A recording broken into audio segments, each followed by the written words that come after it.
Welcome back. We are on the 9-6 notes on solving quadratic equations using the quadratic formula. Let's go to question number 4. Hopefully you guys tried this one on your own before we go over it together. Practice makes perfect. If I'm doing it, I'm the only one learning. So it is up to you guys to do some practice as well. So here's question number 4. Question number 4. It is 5n squared minus 11n minus 78 equals 0. So our first step is to identify our ABC. A is 5, B is negative 11, and C is negative 78. Again, I like to write down the formula.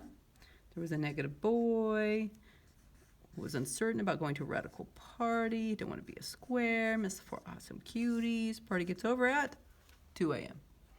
Now we're going to write that same formula again, but just with blanks instead of the variables. So x equals negative b plus or minus b squared minus 4 times a times c all over 2 times a. Now let's go ahead and fill in the blanks. So b is negative 11, b is negative 11, a is 5, c is negative 78, and this is going to be 2 times a, which is 5. Beautiful. Let's keep going. Let's see what we can do with this. We're going to clean it up in different sections. So we have a double negative 11, so a negative and a negative make a positive. Cool. Plus or minus. So we have negative 11 squared. A negative times a negative is a positive, and 11 times 11 is 121. Here we have a negative times a negative. This is our cloud of doom area. It's just a big multiplication question, so we just got to be careful there. Negative times a negative is in fact a positive, and then we have to multiply 4 times 5, which is 20. And then we have to multiply that by 78. Awesome. So we get 1,560 all over 10. So we have x equals 11 plus or minus. And now we need to add those two numbers. So that's 1,560 plus 121. That's going to be 1,681 all over 10. We got that? Now we need to figure out, is this a perfect square? Well, I don't know. Maybe. Is it?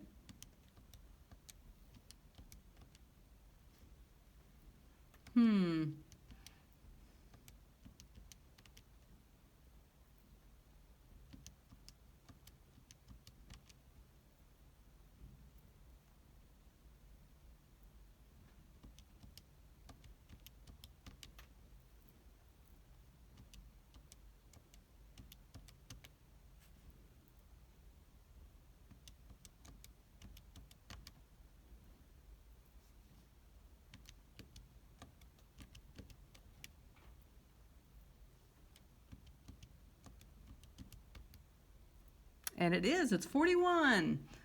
41 times 41 equals 1,681. So we got it.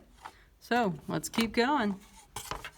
So we have x equals 11 plus or minus the square root of 1,681 all over 10. And we now know that this is a perfect square. Oh, 100% I cheated and used a calculator. So we have 11 plus or minus, and using a calculator is not cheating, but I don't know my perfect square is that high. That's pretty darn high. And again, it's 41 times 41. Yep, all over 10. So we're going to split and solve. So we have 11 plus 41 all over 10. We have 11 minus 41 all over 10.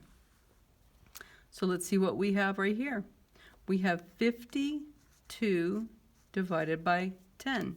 Well, we can reduce it. 2 sticks out right on the tip of my noggin. 2 goes into 10 5 times, and 2 goes into there. How many 2s are in 56?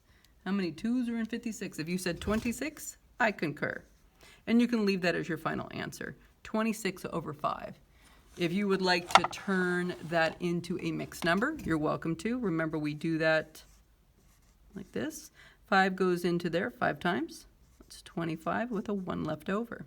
So 5 and 1/5 is another way of writing that final answer. But I would accept either one of those. That's up to you. So 26/5 improper fractions are A-OK in high school. And mixed numbers are definitely acceptable as well, if that's the route you would like to take. I'm definitely okay with that. So let's go over here. We have -41 and 11. So 11 take away 41. So that's going to be -30 divided by 10, and it's going to be -3. Well, that side was way easy breezy. Okay, so there's our final 2 answers. We could find those on the x-axis and then graph our beautiful parabola if we wanted to. Okay, let's go to question numbers 5 and 6. That'll be the next video. Bye, guys.